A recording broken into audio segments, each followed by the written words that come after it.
반야바라밀다 심경관자재보살이 깊은 반야바라밀다를 행할 때 오니 공한 것을 비추어 보고 온갖 고통에서 건너느니라. 사리자여, 색이공과 다르지 않고 공이색과 다르지 않으며 색이고 공이요 공이고 색이니 수상행식도 그러하니라. 사리자여, 모든 법은 공하여 나지도 멸하지도 않으며 더럽지도 깨끗하지도 않으며 늘지도 줄지도 않느니라. 그러므로 곳 가운데는 색이 없고 수상행식도 없으며 아니비설신의도 없고 색성향 미촉법도 없으며 눈의 경계도 의식의 경계까지도 없고 무명도 무명이 다함까지도 없으며 늙고 죽음도 늙고 죽음이 다함까지도 없고 고진열도도 없으며 지혜도 듬도 없느니라. 얻을 것이 없는 까닭에 보살은 반야바라밀다를 의지함으로 마음에 걸림이 없고 걸림이 없으므로 두려움이 없어서 뒤바뀐 헛된 생각을 멀리 떠나 완전한 열반에 들어가며 삼세의 모든 부처님도 반야바라밀다를 의지함으로 세상의 깨달음을 얻느니라. 반야바라밀다는 가장 신비하고 밝은 주문이며 위 없는 주문이며 무엇과도 견줄 수 없는 주문이니 온갖 괴로움을 없애고 진실하여 허망하지 않음을 알지니라. 이제 반야바라밀다주를 말하리라. 아제 아제 바라 아제 바라 승아제 모지사바 아제 아제 바라 아제 바라 승아제 모지사바 아제 아제 바라 아제 바라 승아제 모지사바.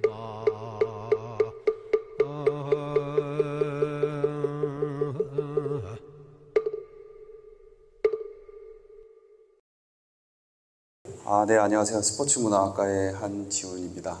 반갑습니다. 네.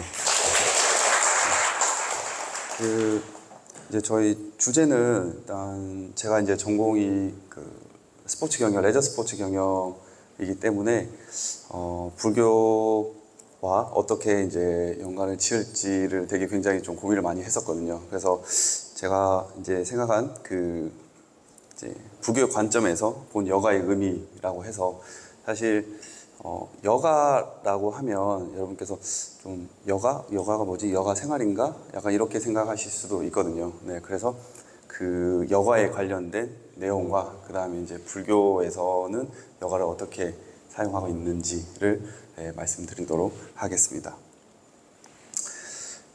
먼저 이제 불교와 여가는 이제 인간의 삶에서 의미 있는 심과 그 다음에 존재의 본질에 대한 통찰을 연결짓는 주제로 종교적 수행과 현대적 여가 개념 사이의 교차점을 탐구할 수 있습니다. 그래서 먼저 이제 체육, 스포츠, 레저 이렇게 좀 차이를 좀 설명을 먼저 드리고 싶습니다. 뭐 체육이라는 단어도 있고 스포츠라는 단어도 있고 레저라는 단어도 이제 많이 있는데요. 그 차이가 체육은 사실 그 신체적 이제 성장, 이제 기초 운동 능력 향상 등 이제 교육적 목적을 좀 두고 있고요. 그다음에 스포츠는 이제 경쟁과 경기력, 이 성과에 초점을 맞춰져 있습니다. 그래서 레저는 이제 개인의 즐거움과 행복, 삶의 질에 이제 중심이 되어 있고요. 이러한 체육은 사실 뭐 교과과정 이런 데서 좀 많이 봤을 거라고 생각을 합니다. 그 다음에 이제 스포츠는 이제 전문 선수, 그렇죠. 그 다음 팬, 이런 관람자와 이제 참가자를 이제 중심으로 하고 있고요. 그 다음에 레저 같은 경우에는 일반 대중들을 중심으로 하고 있습니다. 그래서 이제 사회적 뭐 영향으로 하면 체육 같은 경우에는 이제 건강한 시민 양성이고요. 근데 스포츠 같은 경우에는 엘리트 스포츠 발전에 좀 기여를 하고 있고요. 레저 같은 경우에는 일반 대중의 삶의 질 향상에 좀 사회적 영향을 미치고 있습니다. 그래서 저는 이제 이러한 레저에 대해서 설명을 했습니다. 그죠. 여가라는 단어보다는 레저의 말이 좀 더 익숙하겠죠. 그래서 여가가 영어로는 이제 레저 사이언스라고 얘기를 많이들 하거든요. 그래서 실질적 우리가 여가 생활이라고 얘기하는 그 여가와 그다음에 이제 저희 흔히들 얘기하는 레저가 거의 이제 같다라고 이렇게 좀 생각을 해주시면 될 것 같습니다.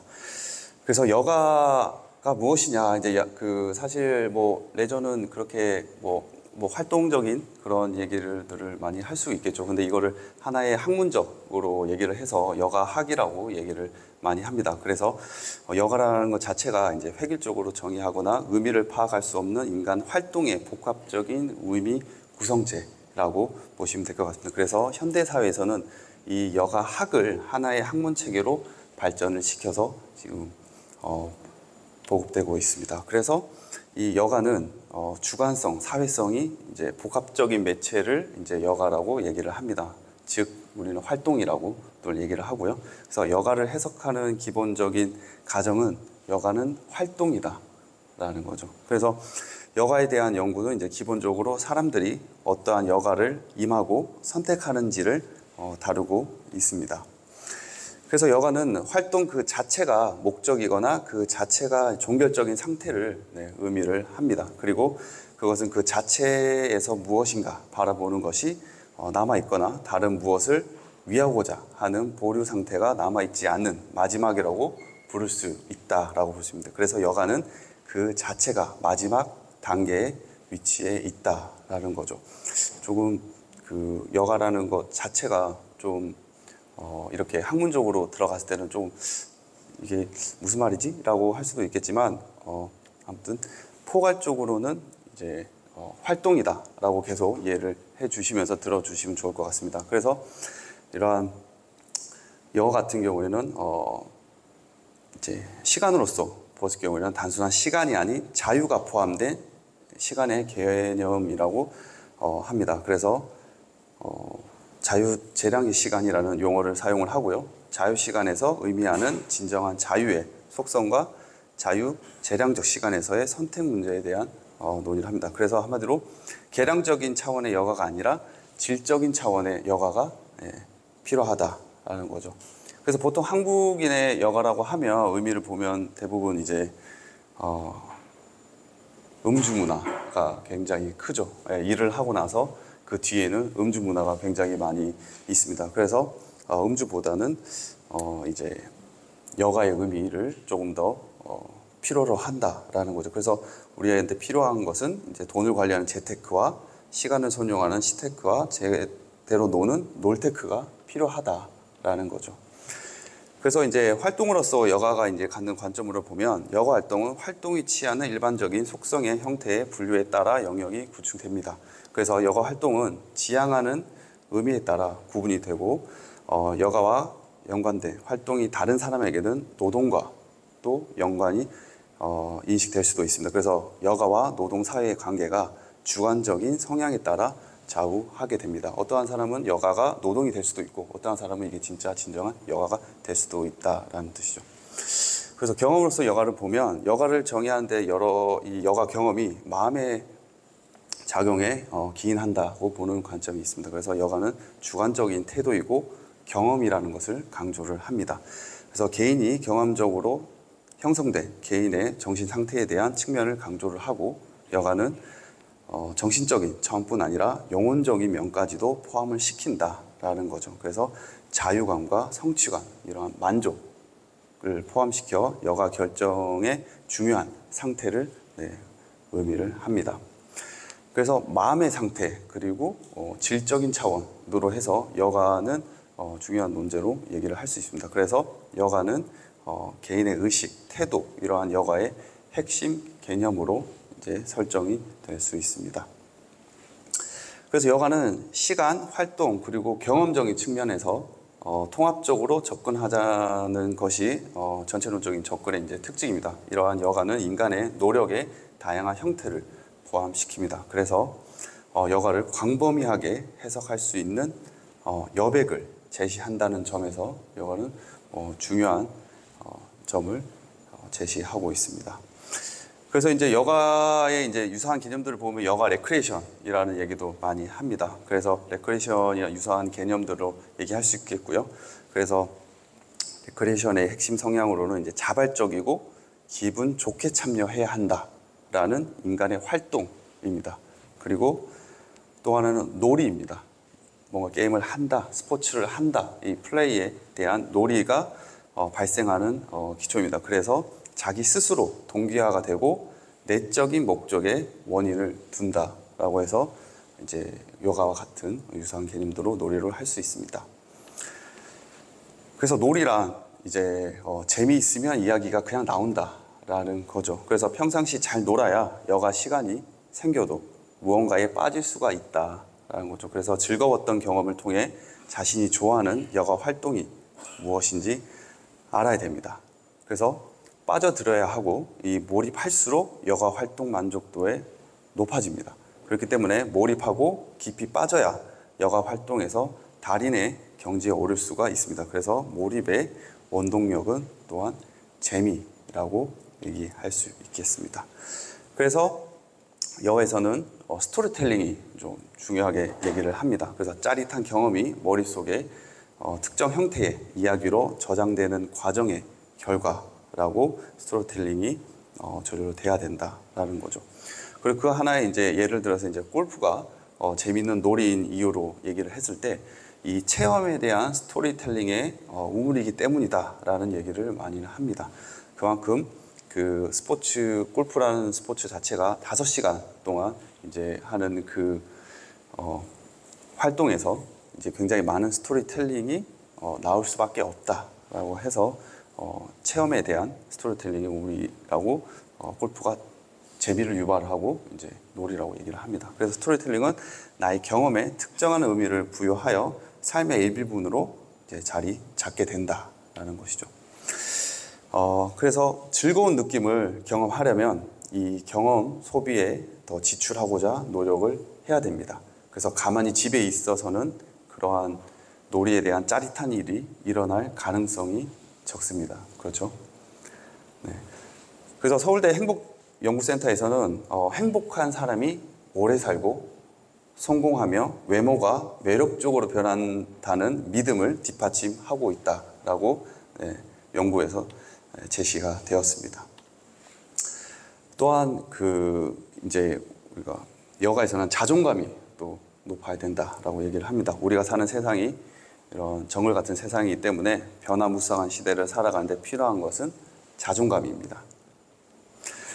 그래서 남과 다르면 알 수 없는 불안감이 밀려드는 환경에서 자존감을 가지고 살려면 부단히 노력해야 합니다. 그래서 자존감이 없으면 좋은 대학을 다닌다 해도 행복할 수가 없다는 거죠. 그래서 돈을 많이 번다고 다 행복하지는 않을 겁니다. 그래서 중요한 건 그 기준점을 바깥에 두고 남을 따라가느냐 아니면 내 안에 두고 나를 존중하느냐일 겁니다. 그래서 자존감을 이제 높이기 위해서는 내가 누구인지 알기 위한 쉬운 방법으로 운동을 해야 된다라는 거죠. 그래서 운동은 몰입해서 운동을 하는 것을 얘기를 합니다. 그래서 몰입해서 운동하는 것은 자존감을 느끼게 한다라는 거죠. 그래서 예를 들어서 이제 달리기의 매력이라고 얘기를 하면 마라톤을 하는 이유는 신체적 또는 심리적 고통으로부터 벗어나기 위해서다. 그리고 달리기야말로 내가 속한 세계를 이해하는 중요한 방법이다 라고 얘기를 합니다. 그래서 자존감을 높이기 위해서는 우리는 신체 활동인 운동이 필요하다. 네, 운동의 필요성 인지입니다. 그래서 나를 찾아가는 인생의 숙제 속에서 수를 찾기보다는 무조건 달려보자 라는 거죠. 그리고 운동의 필요성을 건강 문제로 국한하지 말고 나를 사랑하는 방법으로 운동을 바라보자입니다. 또한 그 등산의 이점도 있다. 등산은 걸으면서 자기 자신과 대화할 수 있습니다. 또한 이 앉아 있는 것보다 걸을 때 창의성이 더 높아진다는 이제 연구 결과들이 있습니다. 그래서 앉거나 누워만 있지 말고 자존감 향상을 위해 운동을 몰입해보자 라는 거죠. 그래서 처음엔 어렵지만 이 운동의 맛을 들이면 스스로 찾게 되는 묘한 매력이 있다 입니다. 그래서 놀이와 창의력입니다. 놀이와 일의 경계가 무너질 때 각종의 창의적 아이디어가 넘쳐납니다. 그래서 아이디어는 요리로 치면 레시피와 같으며 레시피를 어떻게 사용하느냐에 따라서 창의적인 요리가 만들 수 있습니다. 그래서 놀이를 통한 재미는 창의력을 배양을 하고 재미가 있는 사람, 그리고 얼굴에 미소가 생기고 통찰력이 생기고 창의성이 생긴다라는 거죠. 그래서 하늘 아래 새로운 것은 없다. 네, 쉽게 볼 수 있는 것들을 조합하는 능력이 창의력이다. 그래서 게임을 통한 공부와 놀이를 동시에 즐깁니다. 그죠? 그래서 분리되어 존재하는 것이 아닌 어떠한 형태로 조합되는지가 중요한 시대입니다. 그래서 창의성을 위해서는 본질 파악이 중요하고 남의 시선이 본질보다 우선되는 삶은 행복할 수 없습니다. 그래서 공부 잘하는 사람이 출세하는 시대는 갔다라고 얘기를 합니다. 그래서 학창시절 공부 잘하던 사람들은 사회에서도 대부분 모범생입니다. 그래서 시키는 일을 성실하게 잘한다라는 뜻이죠. 그래서 그러나 그뿐입니다. 그들은 이제 창의적인 작업을 하기가 어렵다. 그래서 이제까지 시키는 일만 잘했지 시키지 않는 일을 해본 적이 없기 때문이다. 그래서 그만큼 창의성이 있어야 된다는 거죠. 그래서 일에 대한 강박관념은 변화를 거부하게 만듭니다. 그리고 그 강박관념은 두려움에서부터 비롯되고 모르는 상황에 대한 두려움은 변화에 대하여 거부 반응을 보이게 됩니다. 그래서 일상을 바꾸는 일은 변화에 대한 두려움을 없애는 것에 시작이 됩니다. 그래서 일상에서 재미를 발견을 해야 됩니다. 창의성의 일상은 꼼꼼한 관찰하는 기본기로부터 이제 시작이 됩니다. 그래서 우리가 원하는 창의성이란 엉뚱함이 아니라 수학적인 논리입니다. 그리고 다음은 이제 여가 정보가 필요하다라는 거죠. 보통은 이 내재적 제약과 많이 싸우게 됩니다. 내재적 제약은 주말에 놀지 못하게 되면 주범이 나 스스로가 만드는 핑계입니다. 스스로가 재미있게 인생을 보내고자 하는 각오가 필요하고요. 이러한 소소한 놀이에서 얻어지는 재미로 시작을 해야 됩니다. 그래서 여가 정보가 필요하고요. 현대사회는 내재적 제약을 비롯한 여러 방해 요소들이 존재를 합니다. 좋아하는 여가 활동에 대한 정보를 챙기는 일 또한 삶의 활력소로 받아들일 수 있습니다. 행복을 원하면 여가 경영을 하라라는 거죠. 왜 잘 노는 사람이 성공을 할까라는 거죠. 그 이유에서는 이제 치센트 미어의 몰입이 있었습니다. 몰입을 위해서는 적당한 어려움과 존재하고 그를 해결하기 위한 기술이 필요한 것을 선택을 합니다. 이 몰입이 왜 중요하냐? 행복하고 싶으면 몰입을 해야 된다라는 거죠. 이 과제의 난이도가 높은데 기술이 부족하면 불안하고 기술이 높은데 과제의 난이도가 낮아지면 지겨움이라는 것입니다. 그래서 과제의 난이도와 기술에 같이 갔을 때 우리는 조금 더 잘 몰입할 수 있다라는 거죠. 그러기 위해서는 몰입 가능한 능동적인 여가 활동에 많이 참여를 해야 한다.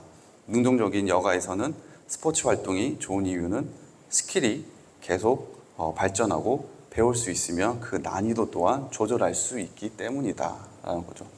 그래서 아무도 어떻게 행복해지는지 말해줄 수는 없습니다. 자신만이 말해줄 수 있고요. 행복은 하나의 독립체로 우리가 성취할 수 있는 것이 아닙니다. 왜냐하면 행복은 내 안에 존재하는 각자만의 기준이기 때문이죠. 그렇기 때문에 아무도 당신을 정말 행복하게 해주지 않고 반대로 다른 사람이 나를 불행해 할 수도 없습니다. 그렇기 때문에 성공해서 돈을 벌었기 때문에 행복해지는 것이 아니라 몰입에 해당되는 일을 하는 그 과정이 나의 행복의 기준을 만족시켜 주는 것입니다. 그래서 처음부터 누구나 좋아하는 일만 하면서 살 수는 없습니다. 그래서 외로움을 느끼고 집안일을 하고 귀찮은 일을 하고 일에 스트레스를 받고 새로운 인물을 맡거나 새로운 것을 배우고 하는 등의 것들이 하찮거나 나를 억압하는 어려운 일들이 아니라 우리 모두가 겪는 삶의 일부입니다. 그래서 정말 하고 싶은 일만 할 수 있는 사람들은 많지 않습니다. 만약 지금 그런 삶을 살고 있다면 행복한 삶을 살고 있는 것입니다. 그래서 일하지 않으면 불안해지는 것, 남들에게 뒤지는 것이 아닐까, 일하지 않으면 문제가 되는 것이 아닐까, 이런 많은 제약들과 고민들을 하게 됩니다. 그래서 여가 패러다임의 변화가 필요하다. 그래서 즐겁게 놀면서 그 에너지로 일을 잘하는 그 느낌으로 노셔야 된다라는 거죠. 그래서 보통 지금 이제 국민들의 여가 활동 실태를 보면 텔레비전이 굉장히 제일 많습니다. 텔레비전 시청이. 그래서 여가에 대한 준비가 부족하면 텔레비전에 빠진다라는 거죠. 그래서 여가는 이제 라틴어로 이제 자유롭게 되다의 유래입니다. 그래서 자유, 여가는 자유를 찾아야 됩니다. 그래서 여가 경영을 하기 위해서는 지속 가능하게 참여할 수 있는 여가 활동을 선정을 해야 됩니다. 그리고 여가 비용에 대한 또 구체적인 전략이 필요하고요. 평생 즐길 수 있는 진지한 여가 활동, 이것도 고민을 해보셔야 되고 반성일기를 작성하여 다음 여가에 적극 활용을 해야 됩니다. 그래서 효과적으로 경영하기 좋은 여가 활동으로는 이제 얘기하자면 이제 생활체육 같은 것들을 해야 된다라는 거죠. 그래서 행복을 위한 주문으로 남이 하는 것을 따라하는 것이 아닌 나를 위한 운동을 해야 된다. 그리고 신체적 움직임이 수반되는 활동을 골라야 하고 스포츠 활동을 통한 재미를 얻어야 된다는 거죠. 그리고 운동을 통해 남과 차별화되는 인생을 살아야 된다. 그래서 매일 아침에 운동하는 사람과 같이 한번 해보시기 바랍니다. 그래서 나이는 숫자에 불과하다라는 거죠. 나이가 중요한 것이 아니라 내가 무엇을 할 수 있는지가 중요하다라는 거죠. 그래서 무엇인가 할 일이 있다는 것이 바로 우리의 삶이다라는 거죠.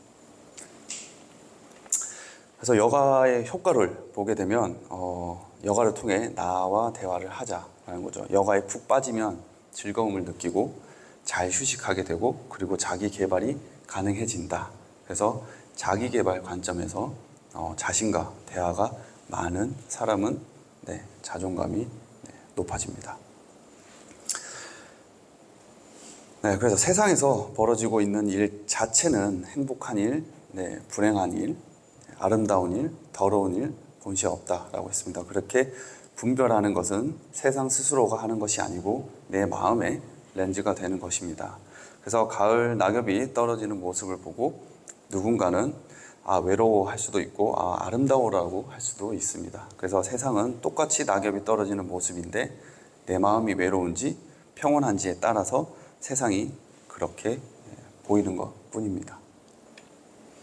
그래서 나의 영혼이 풍성해지는 경험을 겪어야 되는 것은 일과 여가는 연동되는 체제라는 것이 여러 연구에서 증명이 되었습니다. 그래서 이제는 여가의 이유를 영혼의 살리기라는 측면에서 접근해 보는 것도 좋습니다. 그래서 조건이 이루어지기보다는 과정에 몰두할 때 행복하다는 과정으로의 행복 추구, 결과가 아닌 과정으로 행복을 추구를 해야 됩니다.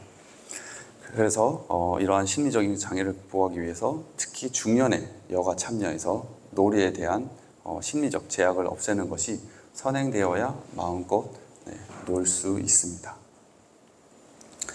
그리고 자신의 일과는 전혀 다른 이 여가 경험에 흠뻑 빠져 행복하게 사는 이들은 여가 활동으로 이제 락밴드 보컬이나 아니면 1년에 2번 해외에서 스킨스쿠버를 즐기거나 하는 것들이 필요합니다. 그래서 여가는 행복한 삶이 무엇인지 알게 해주는 촉매제 같은 역할을 하고 있습니다. 취미로 이제 일로 자연스럽게 연결이 된다. 이제 토요일 하루 종일 이제 목공예를 배우러 다니는 직장인, 그리고 주말에 요리 학원을 다니며 양식 조리사 자격증을 딴 회사원, 그리고 학원에서 바리스타 과정을 이수한 사회인, 이런 분들이 퇴직 후 이 성공적인 인생, 이모작으로 연결될 수가 있습니다. 그래서 자연과 함께하는 취미 활동, 자신의 먹거리를 직접 기르고 이제 텃밭 가꾸는 사람들이 있죠. 그리고 집에서 벗어나 자연을 만지고 걷고 호흡하는 활동 등들도 여기서 이제 자연스럽게 포함되어 있습니다. 그리고 고령화가 심화되고 도심에서의 여가 생활과 자연에서의 친환경적 여가 활동 등의 수요가 늘어나고 있습니다. 그래서 은퇴 후 여가 생활을 잘 할 생각은 버리고 사회생활 중에 미리 여가 활동에 대해 고민하고 실천해 나가야 할 것입니다.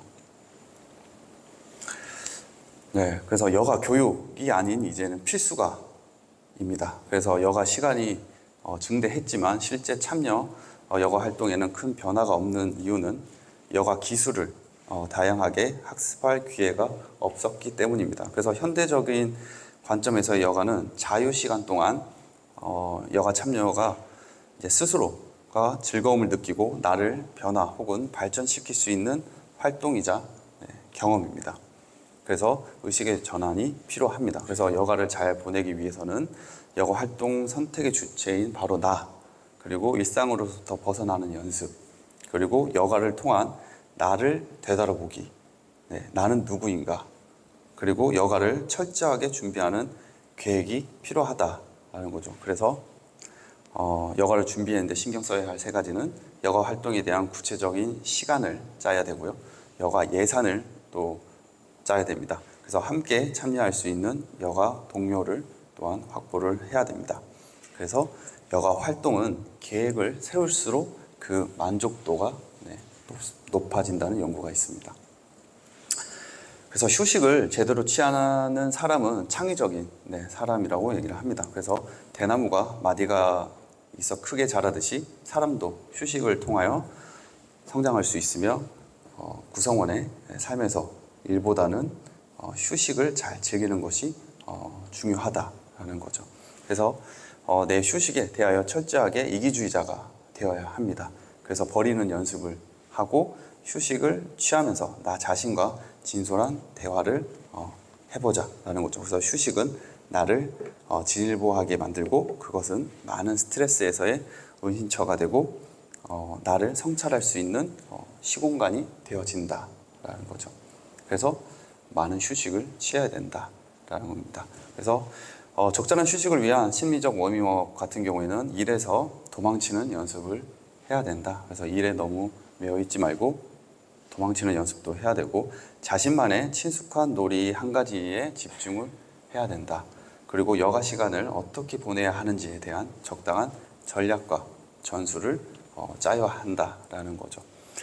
그래서 여가에서 느끼는 또 다른 나로 객관적으로 주어지는 휴가 시간이 아무리 많다고 해도 내 스스로가 일의 강박관념에서 벗어나지 못하며 자신이 있어야 하는 여가 활동 종목이 한 가지라도 없으면 심심한 일상이다.